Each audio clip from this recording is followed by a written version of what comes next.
नमस्कार, मी श्रीधर कुलकर्णी। आज आपल्याला शेअर मार्केटमध्ये काय घडामोडी घडल्या या संदर्भात थोडक्यात माहिती सांगणार आहे। आज सकाळी मार्केट सुरू झालं तेव्हा तेजी होती आणि दिवसभर मार्केट तेजीमध्येच होती। आठवड्याच्या शेवटच्या कामकाजाच्या दिवशी मार्केटमध्ये अभूतपूर्व तेजी बघण्यास मिळालेली आहे। आज मार्केट संपताना सेन्सेक्स हा 1331 पॉईंटने वाढून 80,435 वर बंद झालेला आहे। निफ्टी हा 397 पॉईंटनी वाढून 24,541 वर बंद झालेला आहे। आज सर्व इंडेक्समध्ये तेजी दिसून आलेली आहे।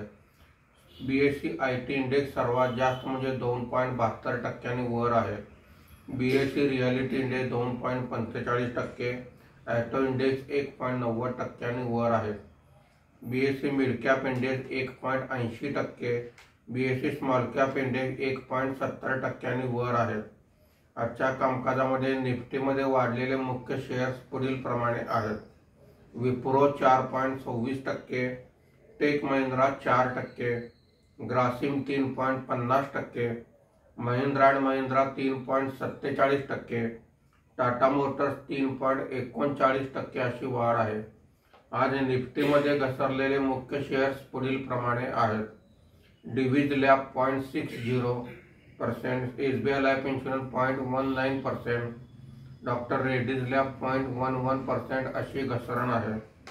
आज FI यांनी 766 कोटी रुपयांची खरेदी केलेली आहे।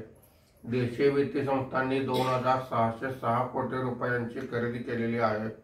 शनिवार आणि रविवार शेअर मार्केटला सुट्टी असते, त्यामुळे आपण सोमवारी पुन्हा भेटूया। धन्यवाद।